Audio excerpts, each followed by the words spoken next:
Welcome to the PHLY Sixers podcast on a Wednesday here on Roku TV. Hanging out with you, looking pretty good. Kyle Neubeck is. Speak for yourself over there. Oh, man, look at that. Kyle Neubeck, Devon Gibbons here with you on a Wednesday. Can't again. always be a great day. At least be a good day hanging with you guys. Tyler Zulli is in producing with us here on this Wednesday. Great to have Tyler in here. Bree and Derek on their never-ending vacations. Yes. Good, yes. Good for them. Good for them. Great weather, though. We have some great weather. Oh, it's beautiful in Philadelphia right now. Yeah, so it's all good. And as we get ready to talk some Sixers with you, and we have a lot to get to, some things that we have hanging over, did you see that little development? We're supposed to talk about the one guy buying one thing, and now there's a report that might not be true. So it's funny. We got to talk about that a little bit later. We've been teasing Bezos to Boston for days, and now who knows if it's going to happen. So we'll get into that a little bit later. But something a little more interesting with this basketball team, as we've talked about how deep the roster is, the great job that the front office, Daryl Morey, Elton Brand have done in putting this roster together. It's now looking at, all right, you have the 3 All-Stars. We don't know how things are going to go overall, but they're going to be very good. And we look at the 50 wins. That's the type of teams they're going to be. That's the standard for them of what they do. We have dedicated, though, conversation to them so much. Yabusele coming in, these late additions of other players on this basketball team. But the one question that we haven't really asked is, who do we feel like is going to step up in that next tier of the role players and be that X factor for this team this season? And with it being so deep, there's so many names here on this roster. As we're sitting here, I'm thinking, there's another way to ask this question. Yeah. Who's the guy that will get blamed if people don't want to put it on the stars? Because that's a good one. That is always, because Tobias Harris is not here. I'm not casting any aspersions. I get it. Like, people want to protect certainly the young star and Tyrese Maxey. People are entrenched with Joel Embiid. Nobody wants to look at the new big money signing and Paul George, and if he stinks it up in a few games, I do think he's a candidate. He will. Yes, he's definitely someone who, if he does not play well, so he's a candidate. He's coming from the West Coast, yes. Mr. California, yes. Mr. Smooth, all that. But yeah, I think, where do you look to next? Like, is it going to be a guy who's going to start? Is it an important backup? Is it someone who's filling in for Joel? Who could it be? We're gonna. I think there are probably 4 or 5, maybe even more than that. There's so many guys that can play on this team. Yes. And so many combinations that we're going to see this season, Devon, that it's easy to say, like, we use Kelly Oubre for the artwork, right? And I think he's probably maybe not the safe bet for this answer, but certainly one of the safe bets. He's going to get heavy minutes. He's going to fit in lots of different lineups. And frankly, we already saw it under Nick Nurse next to Joel Embiid, next to Tyrese Maxey. Mm-hmm. He can play with these guys. He can buy into a role and all that.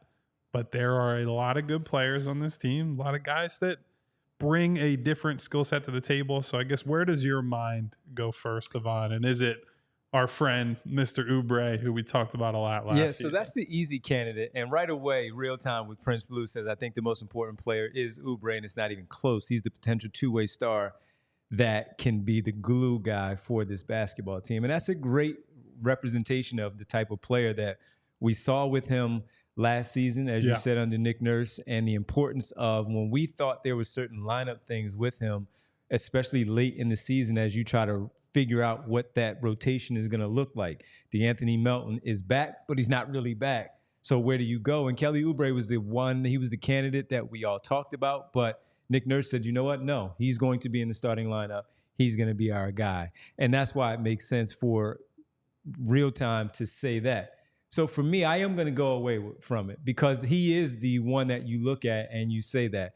But as we go away from it and we look in a different direction, I'm going to go with one that I really don't know what his minutes are going to look like, but he is one that you can count on as a shooter, and that is Eric Gordon.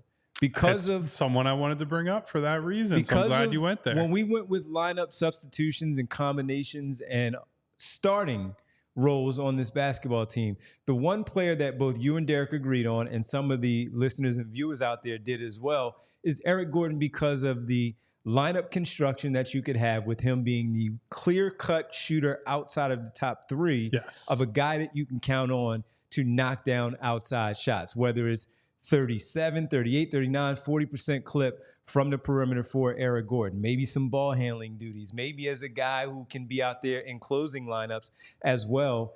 Eric Gordon's role, although we don't know what it is yet, whether it's the starter or the sixth man coming off the bench first for Eric Gordon, it's going to be so important to see it because of the connectivity of him from Maxey to George to Embiid, the guy that can flat out shoot, from seeing George Niang out there with those two plus James Harden because of his shooting ability is so crucial for a basketball team with those two. And now you add in Paul George to that, and you bring the other two, and Oubre and Martin as the other two potential starters that we look at within the lineup of this crazy trio of two-way players that can go out there and do so many things defensively and offensively.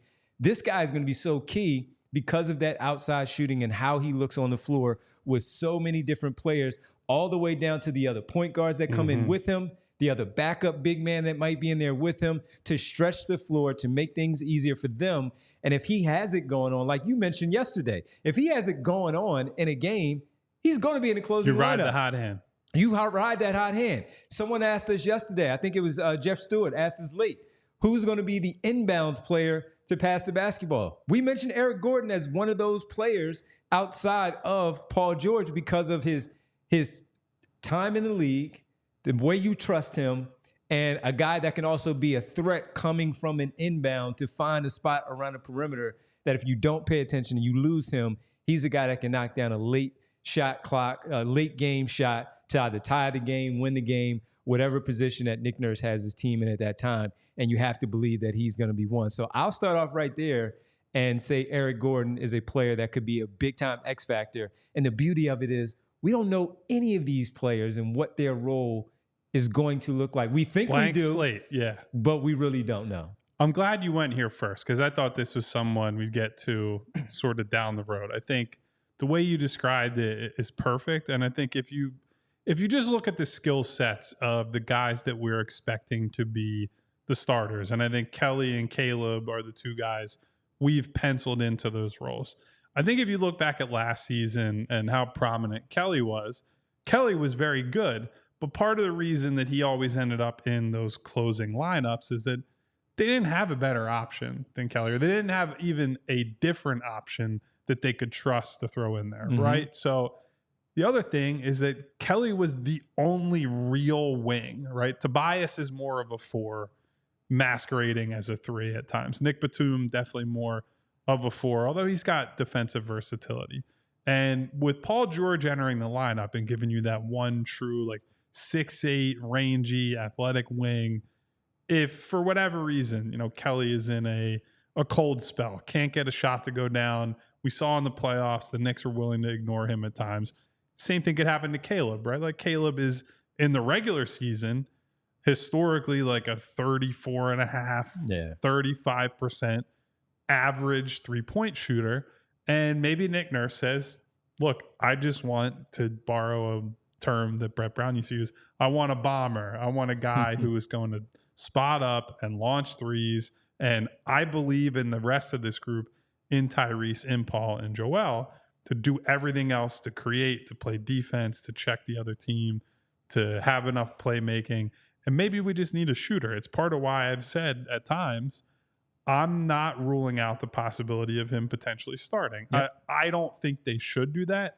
I think, to echo what some people have said in the chat already, I watched Eric Gordon last season, and I'm a little bit scared of where he's at physically, where he's at on the aging curve.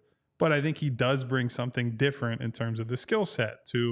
He's not Kelly Oubre. Kelly is a dynamic slasher, a guy who's going to hurt you as a cutter, a guy who we saw in the playoffs can check a Jalen Brunson, but also scale up the lineup, defend real wings.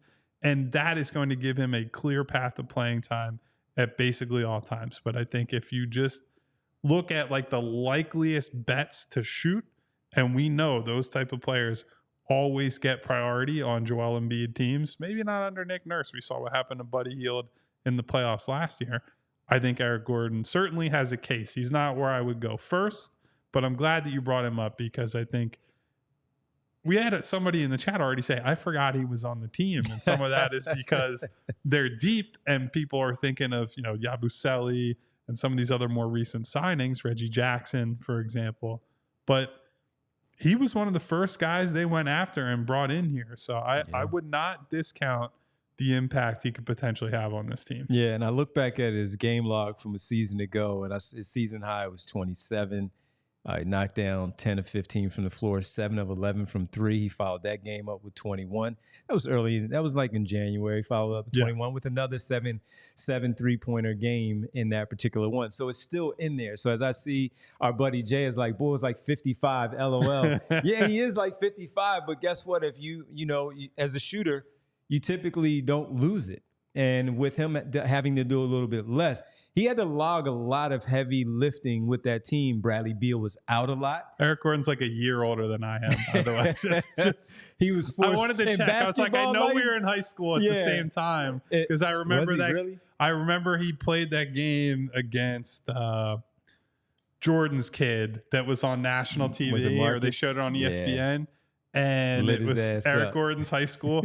They won by like 40 points.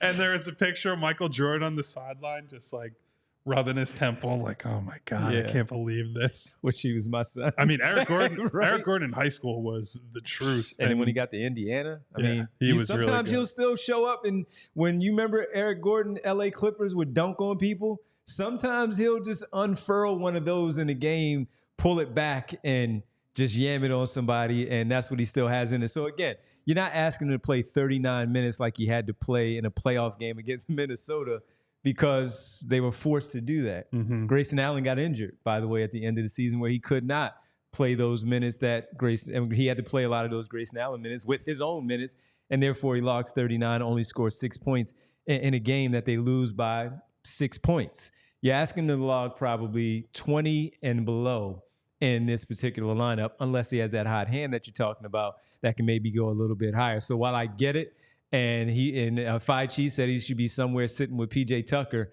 and again, he's a little older, bit younger, just to be fair. A little bit younger, and certainly he's not afraid to shoot the basketball.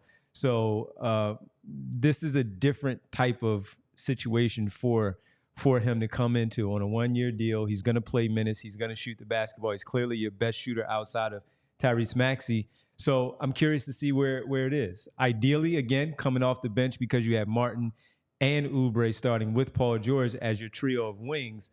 But if he does, in fact, start, you know why he's out there. It's to balance the floor. It's to space the floor a little bit more with that lineup where you trust it a little bit more with him. It's just so to the point of our graphic that we use to start the show, if you're talking about X factor, that shooting could swing a game, swing a series potentially. Like, I think it's that good when he's locked in. You mentioned the 10 to 15 type of performance. In fairness, on the other end of it is he's part of an 0 for 27 second half for the Rockets in the playoffs. Absolutely. And that's why it's good that the Sixers have depth with different skill sets. And so I want to circle back to Kelly Oubre because I do think if, as I said earlier, I think he's the clear fourth best guy. If all things are equal and everyone plays not even their A game, everyone plays like a B level game, Kelly will be the fourth best player on this team. And I think Kelly fits into so many different lineups because he can offer you something different depending on what you need. I wish that the jumper was more consistent, more reliable. He is on the streakier end where we saw the beginning of last season. He's hitting everything. He's in like the low 40s for a chunk of the start of the season. And when teams have to guard Kelly out to the 3-point line, it's an absolute nightmare because he's got that quick first step. He showed all throughout last season, even when teams were sagging off him and he's in a shooting slump, he can get to the rim still, get fouled. That's helping them in tough moments for the offense, whether it's starters, bench, whatever it is.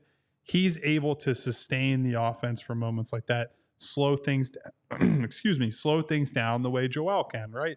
That's always a great tool to have in the kit, the ability and the willingness to play through contact, because if the other team's been running on you, scoring in transition, they're feeling themselves a little bit, especially if it's on the road, you get fouled, you quiet the crowd down, you knock down a couple.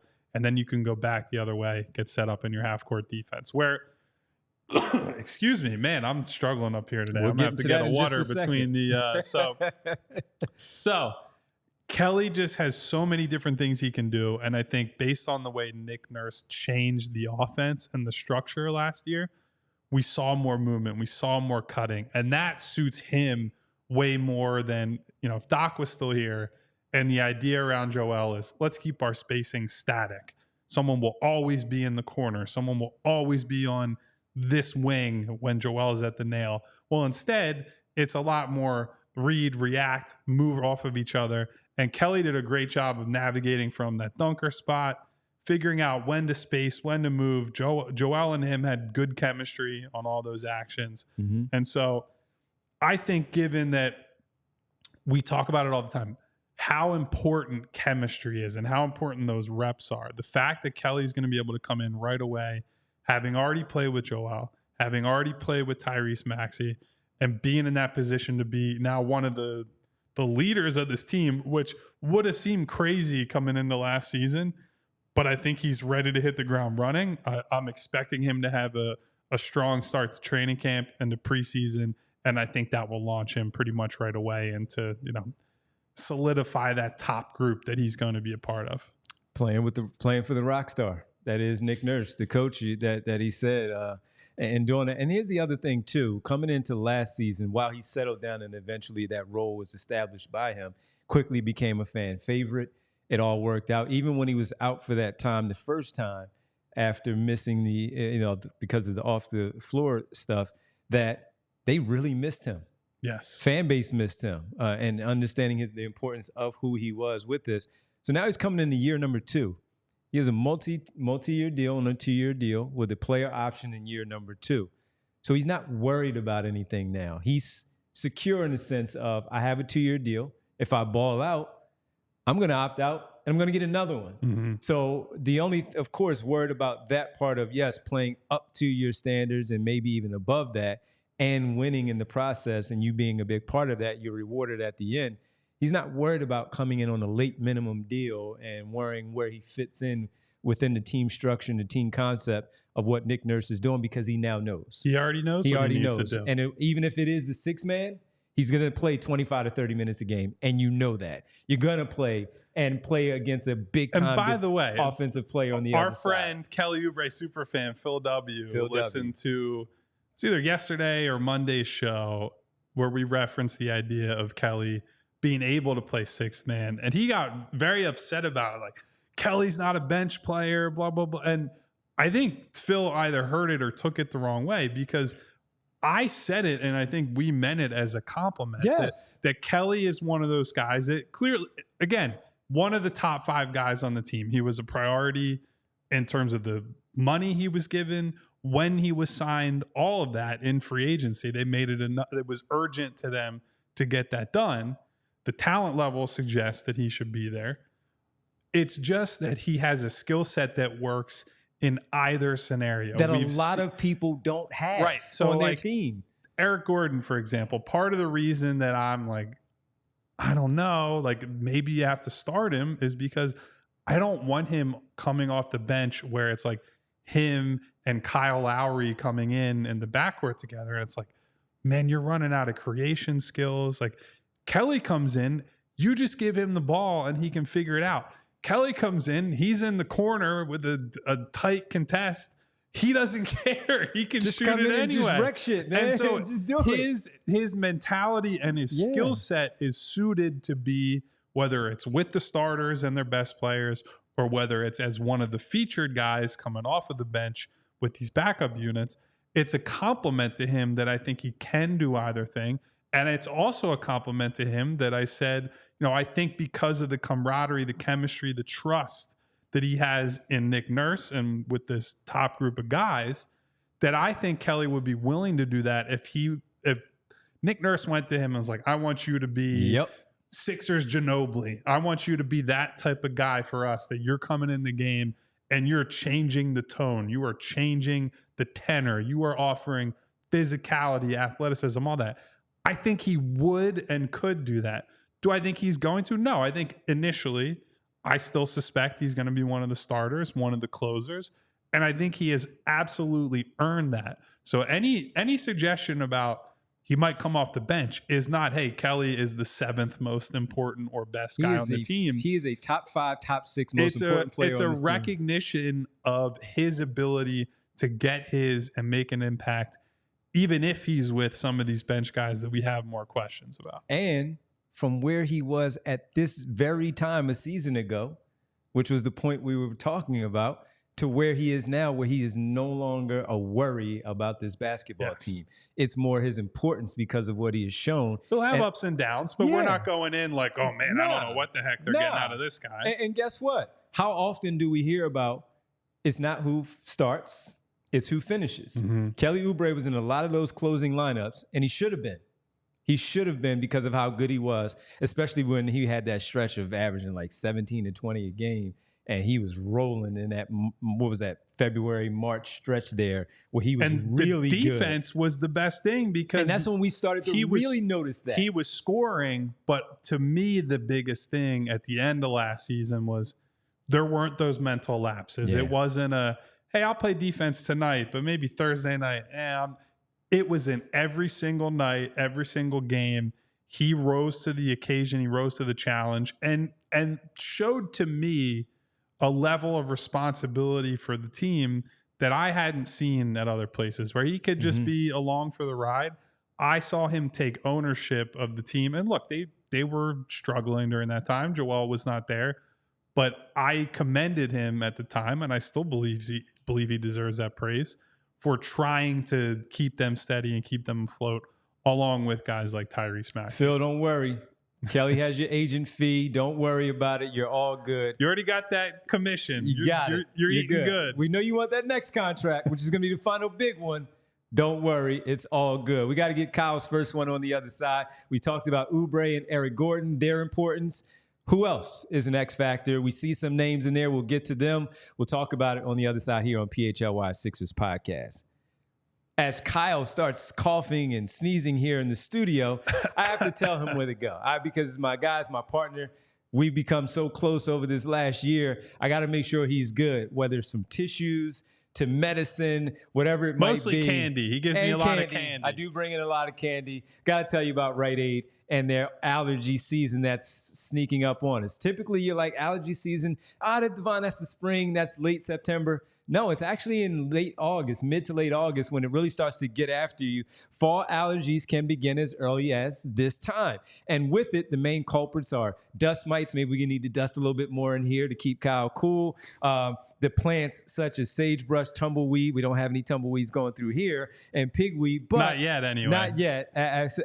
Even though the NBA offseason is like a tumbleweed type of season. It could be any of those three things that has caused any of us, including Kyle, to feel the way that you do with the coughing, sneezing does come into play. Allergic reactions occur when the body misidentifies the substance, and on and on and on about how you get there. That's why antihistamines, medications that suppresses the amount of histamine in your body, are often the first line of defense to treat your allergy symptoms. And for me, again, I hope you do the same. Sign up for those Rite Aid rewards at riteaid.com/rewards to receive email pollen alerts for your area to update you and prepare you for the day that you're getting ready to get into. Dehumidifiers are really good. Shower frequently from being outside, coming into your home, so you're not carrying and bringing all of the outdoor pollen or whatever it might be, the dust that's outside, and you're bringing it not only into your home, laying in your bed, on your couch, your comforter, whatever it might be. You don't want to bring that into your home. That will affect you a little bit later. Check the pollen counts. Keep the windows closed and use your air conditioner until you can no longer do so. Wear protective masks when gardening as well as you get out there having that green thumb. Try a nasal rinse to help flush out your nasal passages as well. And when symptoms start to flare up, or when you know that the pollen counts are high, try some antihistamines such as the Rite Aid brands, Zyrtec, Claritin, those types of ones that work for you. Maybe they're available for you there at your local Rite Aid. Still not enough relief? Ask your Rite Aid pharmacist if a different type of allergy medication is available, like a decongestant, might be necessary, particularly for you. You can always ask your Rite Aid pharmacist for recommendations on ways to get relief during allergy season as well. Also want to tell you about Ace Hardware, as we're talking about the allergy and some dust. You're doing some things around the house. All that coughing is because I'm down in the basement. Exactly. I'm getting work done, baby. Getting work done, and you know what's getting work done? Your allergies. So you need to cover up. But Ace Hardware, if you have some things going on at home, Ace Hardware has you covered. You got a leaky pipe at home, Ace Hardware services around the block with everything you need to fix it, including the person to do the fixing. You got an air conditioning issue.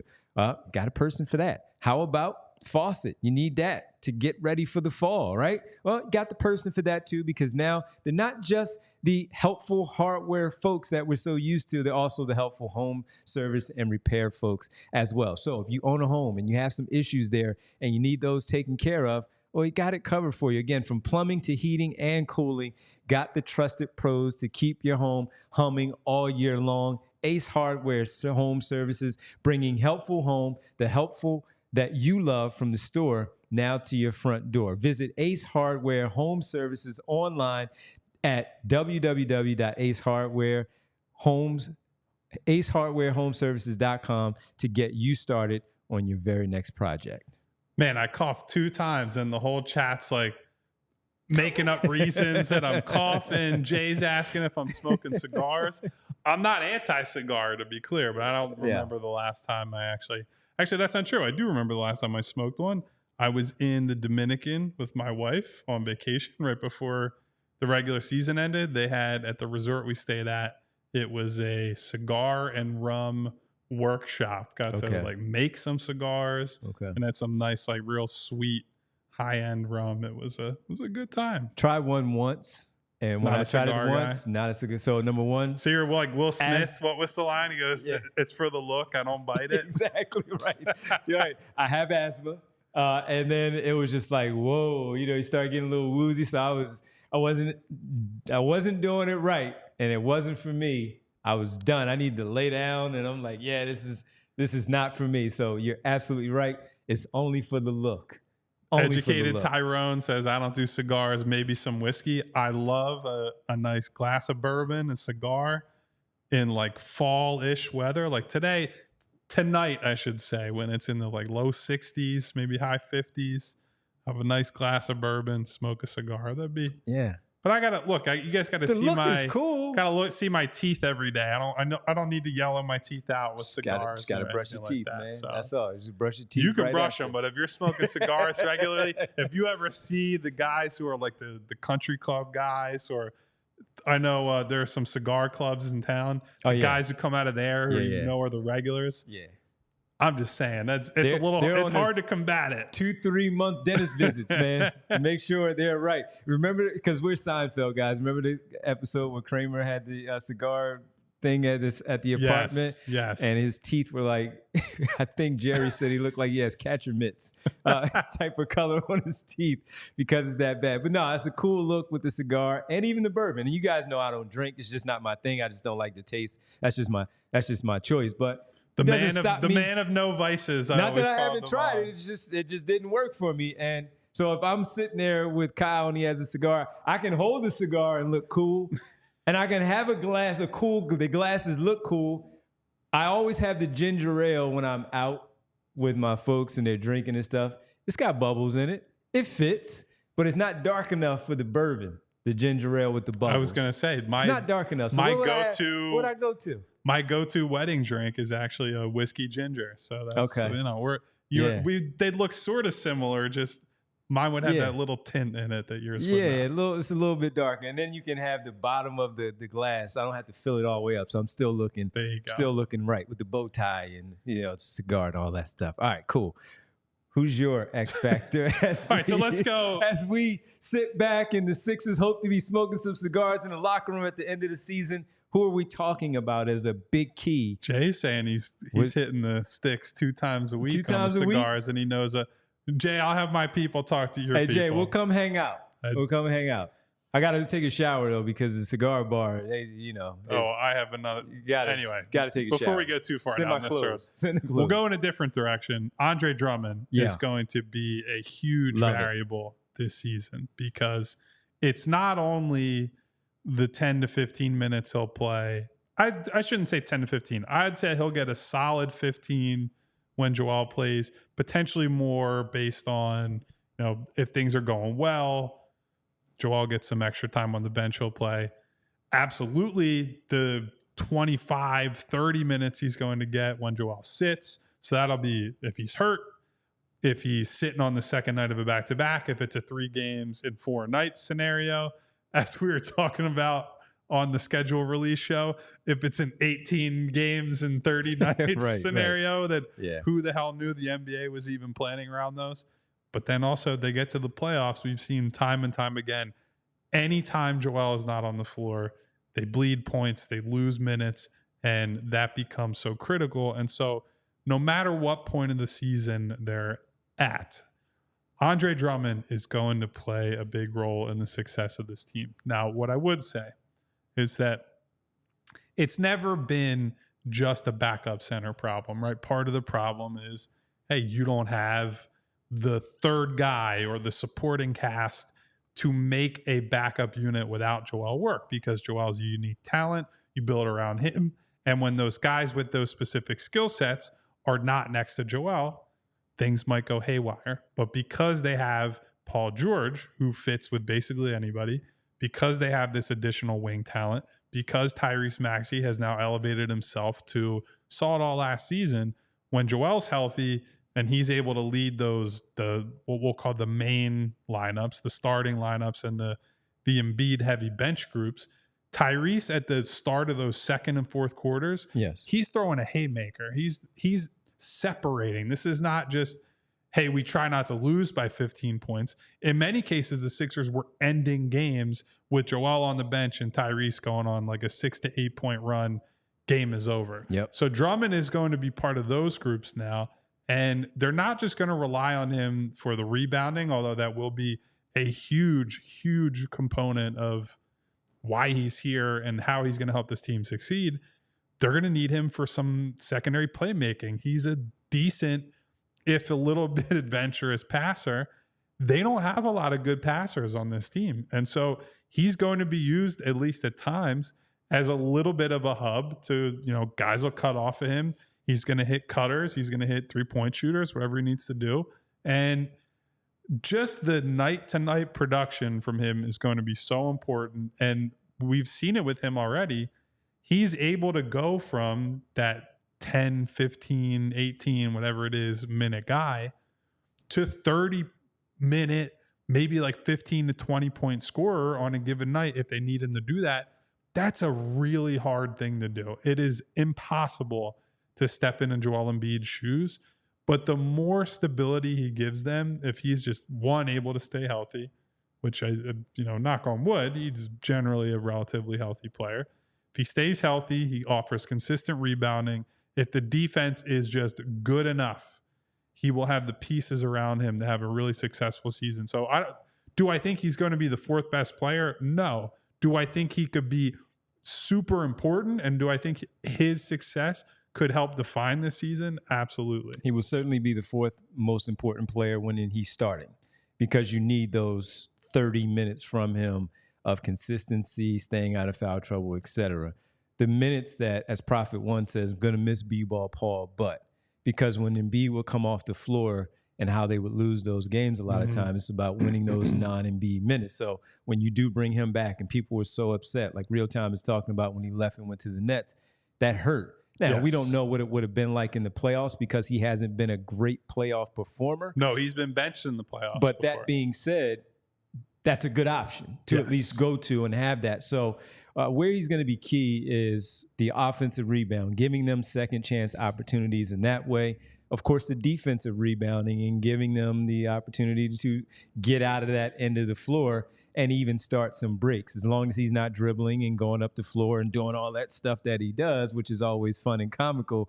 And it's a good video to look at and laugh at from afar. It's not going to be so fun when we're talking about they lost by 5 points, and that was probably a little area there. But that's just a small part of where things can go bad. But for him overall, I mean, he's just a good pickup. Is why they gave him the money they gave him. Why they went into their used cap space on him. Yeah, their salary cap space to give him the money and not just a regular standard 2-year minimum deal annually for that player. He's going to be really big because you have to win those 90 minutes when he's off the floor and certainly when he is, in fact, starting. Because what if Adembona is not ready for minutes? And I don't think he will be. And that's not a criticism of Adembona. It's not. It's just more of he's a raw big man. Yeah. And is it going to be going into those small ball lineups where you have KJ Martin playing the 5 or Yabusele is maybe stealing some minutes for him when he comes off the floor, starting for Joel Embiid? He's going to be big. And if he's consistent, playing with some of the players that he is already familiar with, like Paul George, like Reggie Jackson out there because of their familiarity with the Detroit Pistons and the time that they were there, he's going to be key. Playing with Tyrese Maxey, who he has already done so with, he's going to be big. And that's one that we had to bring up because that's why they gave him the money. That's why people were upset when he was traded in that deal, because he was good enough. He was good enough, and he was still getting you 20 games and starting for Joel Embiid and having those big rebounding nights. That's how good he still is. I mean, if the game hasn't changed the way that it was, the guy would probably still be a starting center. Right. He'd be making a lot more money in a bigger role. Yes. Look, Andre is a limited player in many ways, right? He doesn't shoot.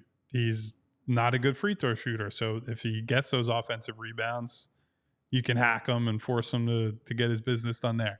He's not a switch defender. So you're going to have him play drop coverage against pick and rolls. You want to keep him near the rim. A lot of that is also to take advantage of the rebounding. But pure skill set wise on this team, they need what he does, which is vacuum up rebounds. And if the rest of the guys are able to do their job, I'm not saying that Andre is going to be Joel as a rim protector, but if you funnel guys toward him effectively, if you, as I said yesterday, if you guard the yard, if you stay in front of your man and you force reasonably contested shots, I feel good about Andre Drummond against basically whoever the other team has in the paint, around the paint to rebound. And because that's such a question mark for this group, having one of those guys that I think is on a very short list of players that are elite rebounders all by themselves, I think he can solve a lot of their problems in the regular season. Once we get to the playoffs, I don't have a lot of confidence that he's going to be able to stay on the floor because of how teams can potentially attack him in space. But to get through 82, to buy Joel Embiid games off and not feel like, well, we're just punting this game, it's over. Like it's a Sixers loss. We don't have to watch the game. We don't have to talk about it. You don't go into these games thinking that, in large part because you have a big three and you have a bigger roster. But Andre giving you that stability and that production every night. And I think people have probably lost sight of him a little bit over the last couple of years. Chicago has been a really irrelevant team.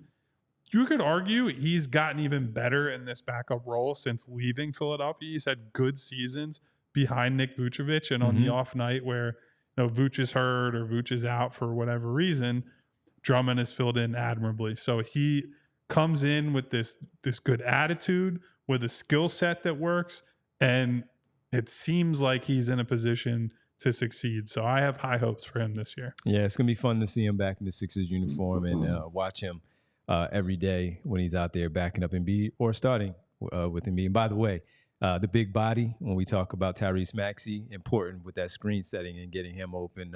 Whether it's for the shots outside or just him simply still playing live dribble, get to the basket, because that's a big body right there. Sets good screens. And also a lob partner, even still. Yeah, he's not like a decent, prime Clint Capella or one of those type of guys. Andre Drummond. But yes. Right. He's still a decent enough lob partner for someone like Tyrese Maxey, Reggie Jackson, Kyle Lowry. We'll talk about more on the other side because there are plenty of names that we have to talk about here as we talk about X factors for the 24-25 season on the PHLY Sixers podcast. Well, guys, I'm pretty sure Real Time or one of our friends in here brought it up. They heard me coughing. I was like, man, I might need to get a drink. They brought up one of our wonderful friends, Coors Light, who always has a beverage right there. for me to, on a beautiful day like today, all I'm thinking about is going home, sitting in my backyard with my dog and my wife, hanging out back there, doing a little grilling, wash it all down with a nice ice cold Coors Light. And with Coors Light, you're getting an ice cold beer because the mountains turn blue on the bottles and cans when they hit that perfect temperature. You guys hear me use the phrase a lot, choose chill, right?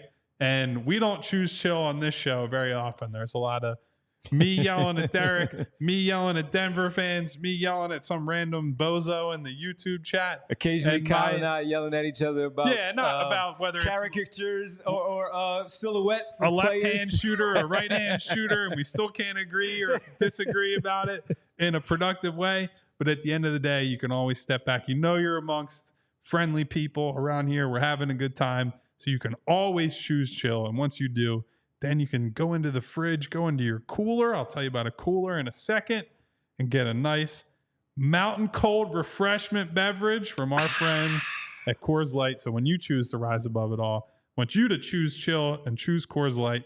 Get Coors Light delivered straight to your door with Instacart by going to CoorsLight.com/PHLY basketball. Celebrate responsibly. Coors Brewing Company in Golden, Colorado. And how about this for some synergy, guys? You want to keep that beer cold, right? You want to see those blue mountains on the bottles and cans.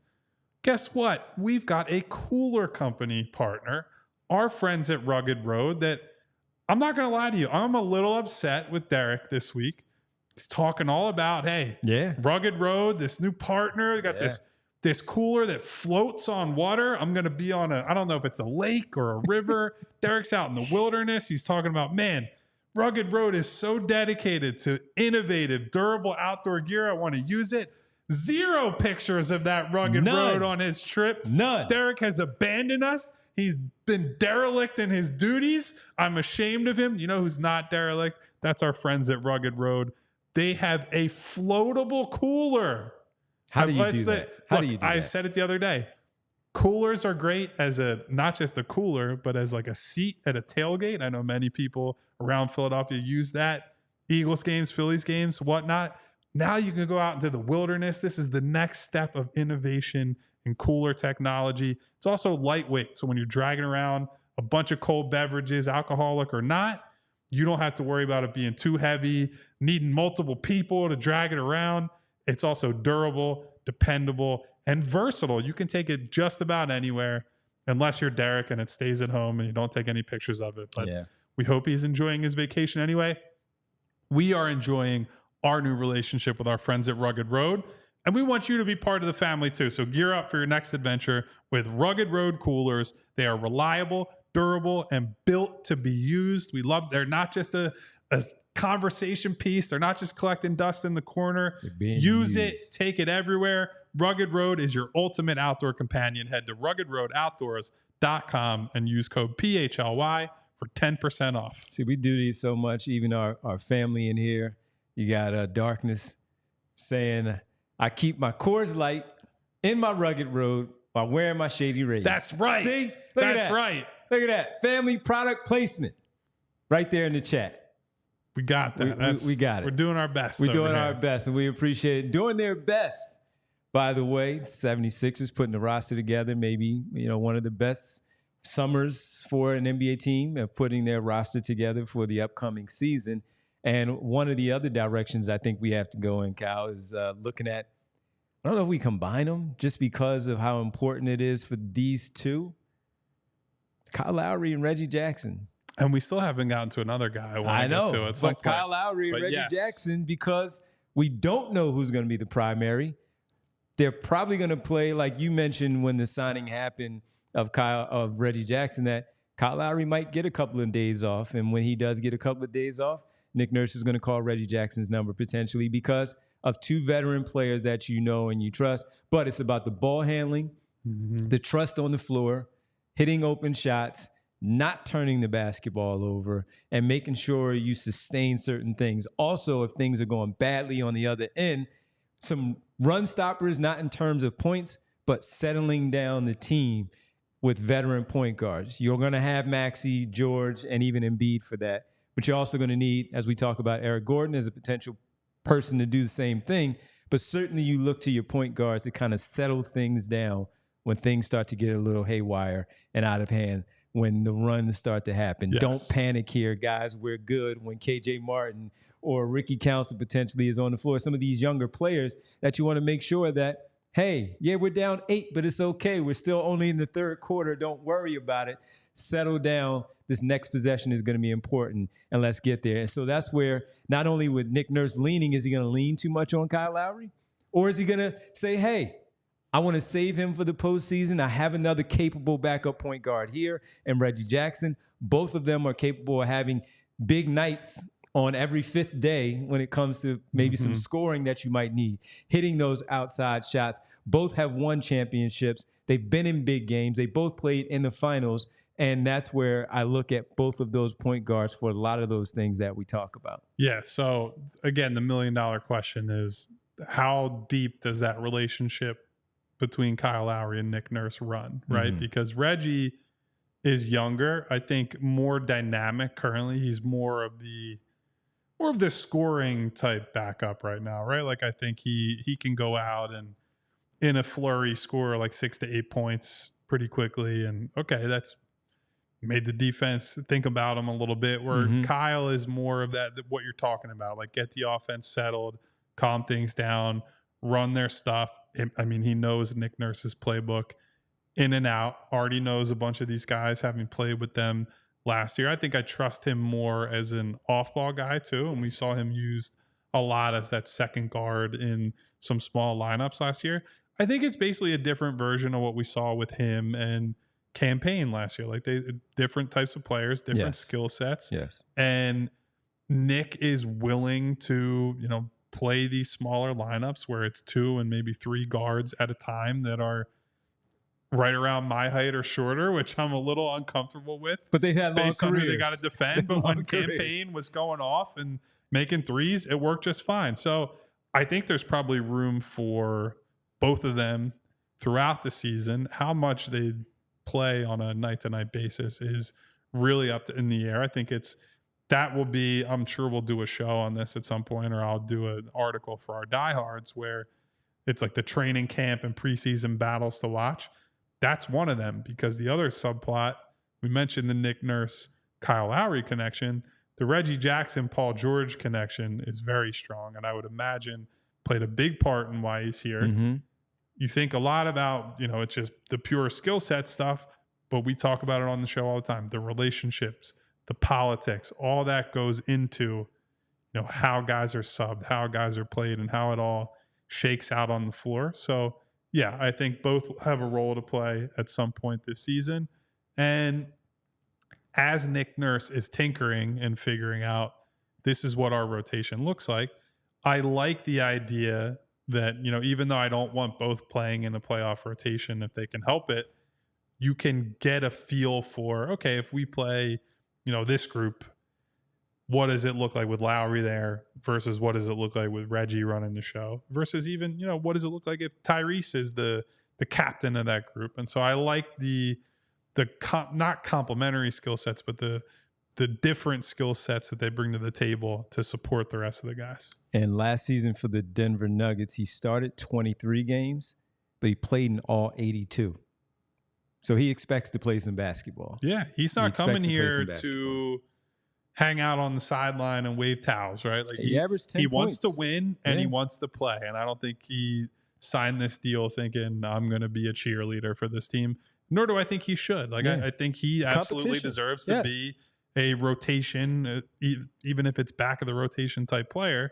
So we'll see how that shakes out. Absolutely. And averaged 10 points and shot 36% from 3 in the 22 minutes on average for the Denver Nuggets. So an interesting one. And also, as you mentioned, Paul George, and we said it again a little bit earlier, the relationship that he has with Andre Drummond as well. Who was the guy that you said you still wanted to get to? The last one is very clearly Caleb Martin, right? I think we've penciled him into starting and most of the time closing lineups.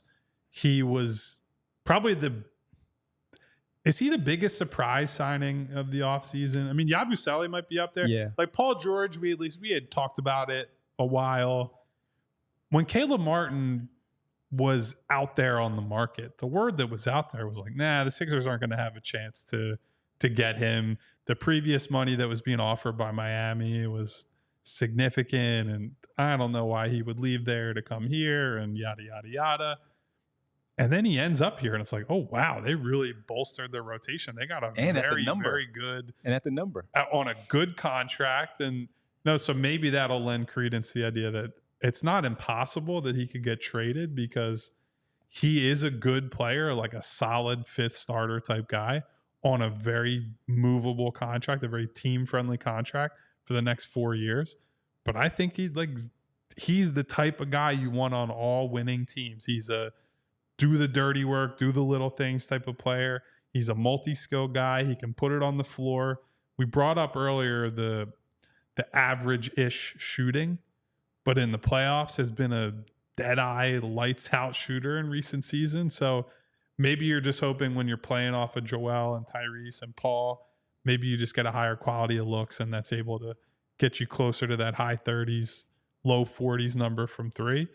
And the running, the transition in general, because he's still 28 years of age. He's still athletic, and he's going into his fifth, sixth season in the NBA.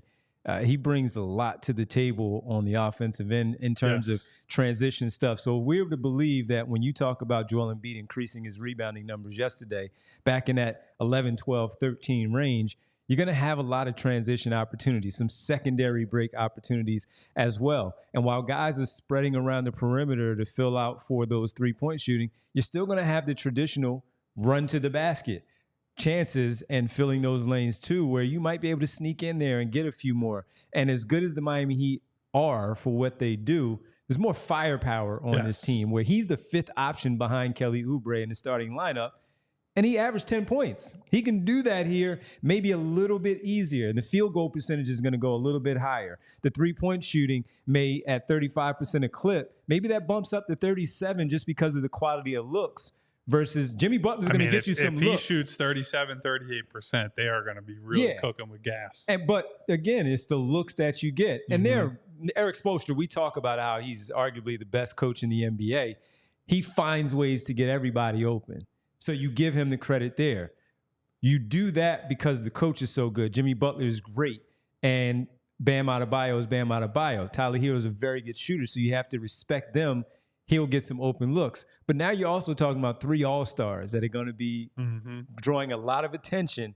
Others are going to get opportunities for looks. And if that extra pass is made from Oubre to Martin, or Martin to Oubre, and then that slash, baseline, middle of the floor, little floater here, little dunk here, and then the other stuff happens on the perimeter, he can be very valuable offensive. But we already know about the defensive part because of how the switching can happen between the three of those wings. Very successful in that zone down in Miami, which we saw the Sixers play plenty of that last season. And struggle against. Right. So if Nick Nurse wants to incorporate that, there's a guy already that you know is very successful in playing that for the Miami Heat. So he brings a lot. And when you look at even with the taking the less as far as the number goes, that also kind of spells to me that the guy's going to start.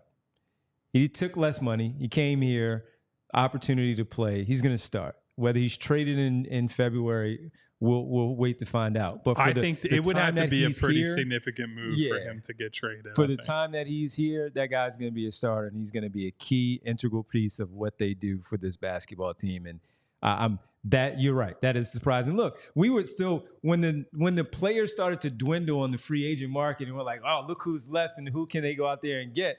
We always talked about him. He was at the top, but whether they were going to get him or not. Similar to Yabusele in a different price bracket, just like, yeah, he's good and he fits a need, but how do they get him? Yeah, how are they going to get him? Somebody else is going to throw more money. But it was because of the type of player that we're talking about right now, the things, the intangibles and the things that he brings, the winning culture that he does bring, and working his way up from what he was at Charlotte. Both of those guys having to work their way up. Was he the one that was undrafted? I can't remember. But working their way up from Charlotte, moving on to Miami, and still having to earn that spot. He's a hard worker, and he's coming into work. Yes. And he talked about how important Kyle Lowry is to him as a teammate, as a brother, trusting him and saying, you know what, if Kyle can sacrifice things and play for Nick Nurse later in his career for what he does, I can do the same thing, taking that less money, even though he's probably still going to be a star. And I like how many of those little individual bonds there are on this team just coming into the year between now Joel and Andre are like, I know they used to be. I don't know if it's fair to call them rivals because Joel used to beat him up pretty good and it was on a better team at the time.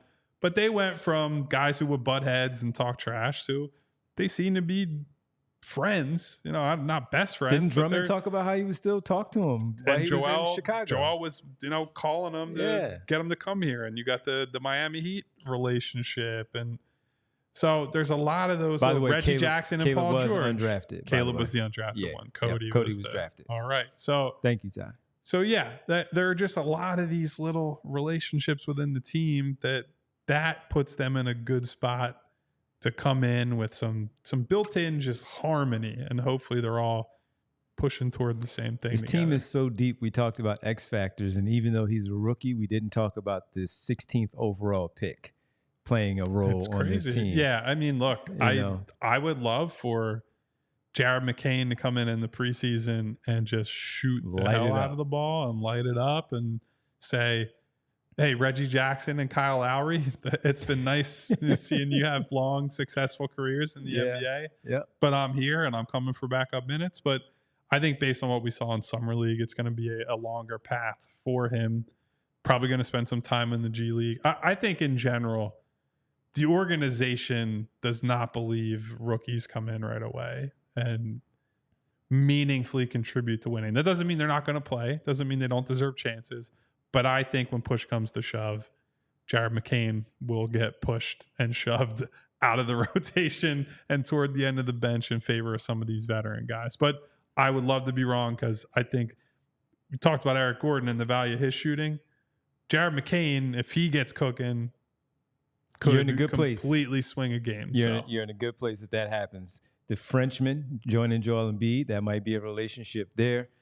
Does Jared McCain already have a prior relationship with Paul George because of the LA ties? Those guys wasn't even thinking about always run into maybe even Rico Hines with Jared McCain also as we look at 76ers. Rico Hines with everybody. I mean, a lot of Sixers guys. I don't know if you've been watching the videos that have come out. I mean, KJ, Ricky, Jeff Doughton, Jared, Justin Edwards, Bona, Justin Edwards. A lot of these young guys have been out there at the Rico runs. I would bet you're going to start seeing more of the vets the end of this month, and then maybe early September is when you start seeing the big names pop up. I know we saw James Harden out the Rico runs the other day. Folks, I think we did a good job. This is the Ricky Council show, and we did not talk about Ricky Council as an X factor of maybe getting some minutes somewhere along the way. We did a good job. Whole show by itself. Hey, we can get into that. We might have a super chat before we get out of here as well. Yeah, absolutely. We got a super chat there from Real Time. Prince Blue saying, Kyle doesn't skip knee day. What's that vertical like, man? I don't have a vert anymore, buddy. Real Time, I've told Devon this before. When I was in college, I could dunk and in-game dunk. And that to this day is still the best. I dunked on somebody's head in a game, and there was no better feeling. I've played in much bigger games and played baseball, hit over the fence home runs. Yeah. Soccer. I went overseas and played when I was in high school, and I had all these cool things. Dunking on somebody at the rec gym in college was the greatest feeling ever. I can see but your it took a lot of leg days to get there.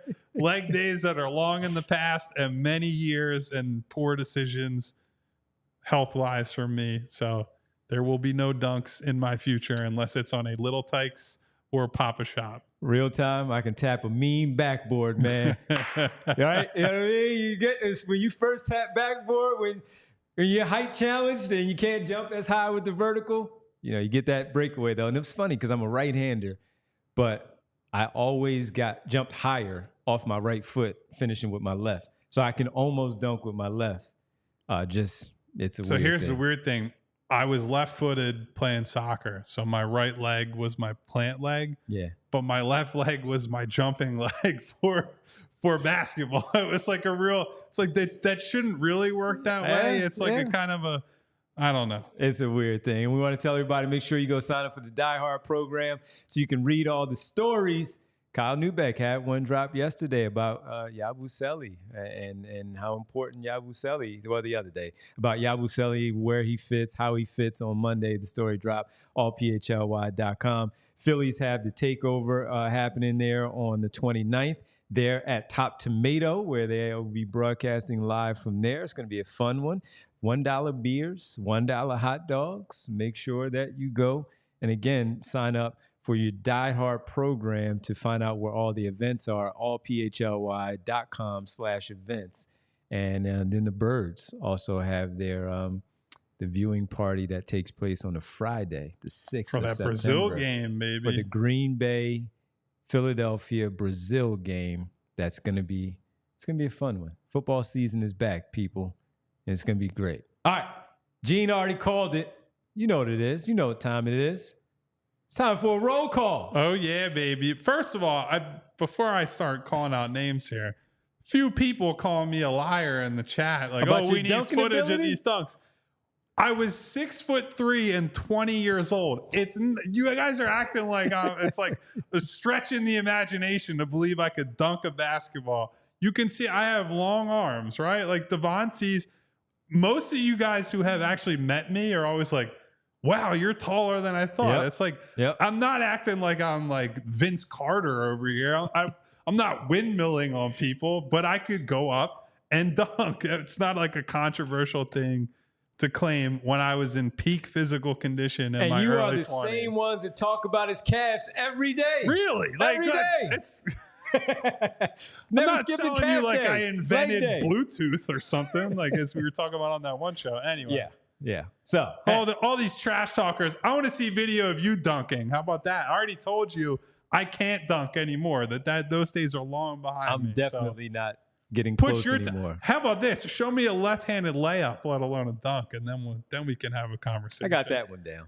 Mean backboard though. Tap board, man. Tap board, especially baby. when you win a game. Tap board. All right, everybody. Roll call. Good to see you as always. Thank you to Spo Babby, Money Mar, What up, Profit Mar? One, SB Cole, Real Time with Prince Blue. Appreciate the Who's super calling chat, me Real Spud Time. Neubeck. Spud Neubeck's like, what? Spud Webb's 5'6" or whatever the hell he was.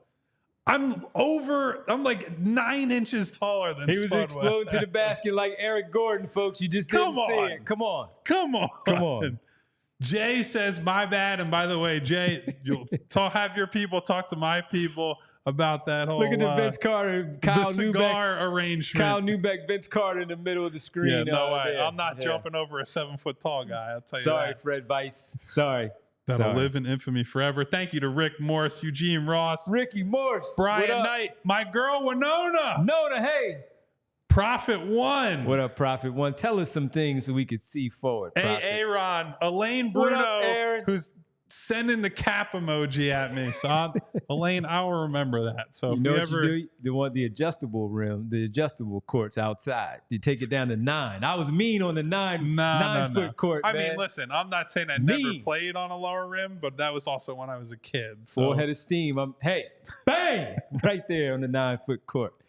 Out in the back in the driveway. All good. Yeah, we had an adjustable hoop in my driveway, and that my god brother did. When it was lowered when we were in like late elementary school, middle school, we did a little bit of damage to that basket. And as soon as you do it, you don't even smile, you don't react, you just kind of walk away and look at you. You know what I mean? Like I got you on that one. Thank you also to Top Picks. Thank you to Bootzilla, my guy.